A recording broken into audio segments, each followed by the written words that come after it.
जय हिंद दोस्तों, बहुत बहुत स्वागत है इस इंफॉर्मेटिव वीडियो के अंदर। जैसा कि आपने देखा, टैक्स का ट्रीटमेंट, टैक्स के रूल्स, टैक्स के रेट जानने वाले हैं डिविडेंड के ऊपर। डिविडेंड क्या होता है? लाभांश होता है, लाभों का अंश होता है। दोस्तों, अगर आप एक कंपनी नहीं बना सकते हैं, आप रिलायंस की बराबरी नहीं कर सकते हैं, तो रिलायंस के शेयर खरीद सकते हैं। मैंने सिर्फ एक एग्जाम्पल के तौर पर आपको बताया, और वो जैसे ही अपनी ग्रोथ करेगी, आपने कुछ शेयर खरीदे तो आपका शेयर भी ग्रो करेगा और आपको कमाई होगी। दोस्तों, जैसे आप एक मकान या दुकान खरीद लेते हैं, तो आप मकान की वैल्यू तो आपकी बढ़ती है, लेकिन हर साल आपको किराया भी आता है। तो ये किराया ही मान लीजिए आप दोस्तों, वो कंपनी की मर्जी है कि आपको डिविडेंड की इनकम दे या ना दे। तो फाइनेंशियल ईयर 25-26 जो कि आईटीआर में असेसमेंट ईयर 26-27 होगा, और इससे अगला साल टैक्स ईयर 26-27 के लिए डिविडेंड के क्या रूल है वो जानेंगे दोस्तों। सबसे पहले दोस्तों हम बात करते हैं, पैसा कमाना बहुत हार्ड हो चुका है। अगर पैसा आपने कमा लिया है तो उसे बचाना बहुत हार्ड हो गया है, बचा लिया है तो उसे बचाना बहुत हार्ड हो गया है, मतलब उसको इन्वेस्ट करना बहुत हार्ड हो गया है। और इन्वेस्ट करने के बाद दोस्तों आपको टैक्स के रूल पता होने चाहिए कि कितनी इनकम पर कितना टैक्स लगता है। शेयर मार्केट के अंदर एक व्यक्ति कितने तरह से काम कर सकता है दोस्तों? लॉन्ग टर्म कैपिटल गेन, ये इन्वेस्टिंग होती है, 12 महीने से ज्यादा आपको शेयर रख करके बेचना है। शॉर्ट टर्म कैपिटल गेन, एक दिन से ज्यादा, 12 महीने से कम। सिर्फ इन दोनों के ऊपर ही दोस्तों आपको डिविडेंड मिलेगा। ये देखिए, ये डिविडेंड की इनकम आ जाती है। हालांकि बहुत सारे म्यूचुअल फंड्स होते हैं, वो भी आपको डिविडेंड दे देते हैं। फिर इंट्राडे, आज लिया आज ही बेचा, फ्यूचर एंड ऑप्शन, जो लोगों का फ्यूचर बर्बाद करके कोई ऑप्शन नहीं छोड़ता है। यहाँ पर बिजनेस की इनकम होती है। आईपीओ जो है वो भी लॉन्ग टर्म शॉर्ट टर्म कहलाते हैं, और हेजिंग की इनकम आ जाती है। तो इस तरह से आप इनकम कमा सकते हैं। लेकिन हमारी वीडियो का मेन पार्ट है डिविडेंड इनकम दोस्तों। ये कंपनी के ऊपर डिपेंड करता है, उसकी मर्जी है। आपको 1 रुपए पर शेयर डिविडेंड दे, आपको 100 रुपए डिविडेंड दे। वेदांता का शेयर है दोस्तों, इंडियन ऑयल है, बीपीसीएल है, अच्छे अच्छे शेयरों के ऊपर हमने टैक्सीलेंट नाम से हमारा एक चैनल है, उस पर हमने बता रखा है कि कौन सा शेयर कितना डिविडेंड देता है। टैक्स जो पे करना होता है दोस्तों, वो आपको इनकम पर पे करना होता है। डिविडेंड मिलेगा तो आपकी इनकम होगी, डिविडेंड नहीं मिलेगा तो कोई इनकम नहीं होगी, कोई लॉस तो नहीं हो ना आपको। लेकिन जो टैक्स आपको पे करना है वो स्लैब रेट के हिसाब से और टैक्स रिजीम के हिसाब से करना है, डिडक्शंस और एग्जम्पशंस के बाद। लेकिन कोई स्पेशल रेट की इनकम है, उस पर स्पेशल ही टैक्स लगता है। इस पे हमारी भी वीडियो बनी हुई है। लॉन्ग टर्म कैपिटल गेन पर 12.5%, शॉर्ट टर्म पर 20%, लेकिन डिविडेंड पर ऐसा नहीं होता है दोस्तों। डिविडेंड आपका टैक्सेबल है, हालांकि डिविडेंड टैक्स फ्री नहीं है, आपकी इनकम में जुड़ेगा और वो आपके स्लैब रेट के हिसाब से टैक्सेबल हो जाएगा। कोई टेंशन वाली बात नहीं है। 2 तरह की टैक्स रिजीम आप लोगों ने सुना होगा, ओल्ड न्यू। ओल्ड न्यू आपने ये भी सुना होगा कि 12 लाख तक इनकम माफ हो चुकी है, तो बिल्कुल सही सुना है। लेकिन अभी भी अगर आप ओल्ड रिजीम में जाते हो तो यहाँ सिर्फ 2.5 लाख ही माफ है।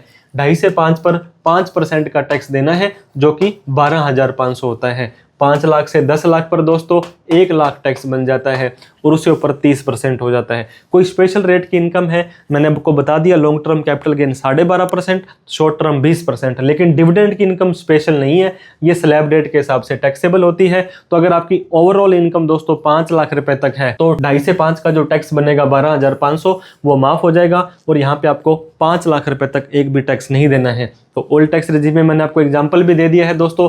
लेकिन हमारा जो न्यू टैक्स रिजीम है, यहाँ पर 99% लोग न्यू टैक्स रिजीम में जाएंगे। तो न्यू टैक्स रिजीम में अगर आपकी इनकम 12 लाख रुपए तक है, ये डिविडेंड की इनकम को मिला करके, लेकिन लॉन्ग टर्म शॉर्ट टर्म पर अलग टैक्स लगेगा। आपकी अगर सैलरी है, पेंशन है, रेंट है, बिजनेस है, और कोई भी ब्याज वगैरह की इनकम के साथ डिविडेंड आ जाती है, वो 12 लाख रुपए तक है, तो 1 भी रुपए का टैक्स नहीं देना है दोस्तों। अगर आपकी कोई डिडक्शन एग्जम्पशंस नहीं है, लेकिन 4 लाख से ऊपर इनकम हो गई दोस्तों, तो आईटीआर भरनी आपके लिए जरूरी है। इस चीज का ध्यान दे, इनकम पे टैक्स आपको 12 लाख तक नहीं लगेगा। ये देखिए, 4 लाख तक तो वैसे तो यहाँ पे 0 दिया गया है, 4 से 8 पर 5% का टैक्स है, जो कि 20,000 बनता है, और इसके बाद 8 से 12 पर जो टैक्स है ये 40,000 बनता है। तो टोटल टैक्स 60,000 का बनेगा, जिसकी इनकम 12 लाख तक है। लेकिन सरकार कहती है जिसकी इनकम 12 लाख तक है, 87A के अंदर आपको 12 लाख के अंदर जो टैक्स बनता है 60,000, वो माफ कर देंगे। न्यू सेक्शन 156 हो जाने वाला है। 4 लाख से ज्यादा पर आपको दोस्तों आईटीआर भरनी है, 12 लाख तक कोई भी टैक्स नहीं देना है। डिविडेंड के अलावा कोई इनकम है दोस्तों, मैंने आपको ऑलरेडी बता दिया, सैलरी, बिजनेस, रेंट वगैरह, तो 12 लाख तक माफ है।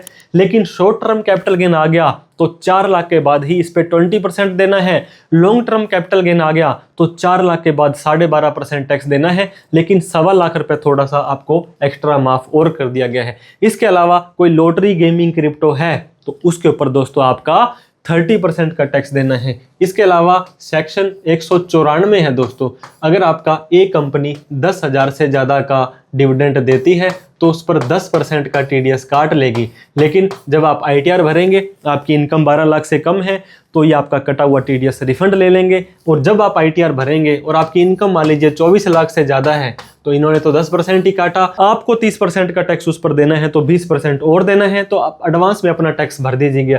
10,000 से ज़्यादा का टैक्स पेबल बनता है, तो जितना भी टैक्स बनेगा 15 जून तक उसका 15%, 15 सितंबर तक 45%, 15 दिसंबर तक 75% और 15 मार्च तक आपको पूरा टैक्स भर देना है। आईटीआर दोस्तों 4 लाख से ऊपर इनकम होने पर भरनी जरूरी है। आईटीआर का फॉर्म अगर आपको सिर्फ डिविडेंड की इनकम आ रही है, आपने शेयर खरीदे और बेचे नहीं है, तो आईटीआर 1 भर सकते हैं। बेचे लेकिन वो long term capital gain 1.25 lakh तक थे, तो भी आईटीआर 1 भर सकते हैं। सैलरी के लिए भी आईटीआर 1 भर सकते हैं। लॉन्ग टर्म शॉर्ट टर्म के अंदर अगर आपने काम किया तो आईटीआर 2 भर देंगे। और इंट्राडे एफ&ओ किया तो आईटीआर 3 का फॉर्म आपको भरना चाहिए। 194 सेक्शन में आपका टीडीएस काटा जाएगा 10,000 से ज्यादा की एक कंपनी अगर आपको डिविडेंड देगी। नया सेक्शन दोस्तों 393 इनकम टैक्स एक्ट 2025 में हो जाएगा। आप टीडीएस से बचना चाहते हैं तो दोस्तों अलग अलग कंपनी को पहले फॉर्म 15G हुआ करता था 60 साल से कम वाले, 15H हुआ करता था 60 साल से ज़्यादा वाले, अब ये फॉर्म 121 हो गया है।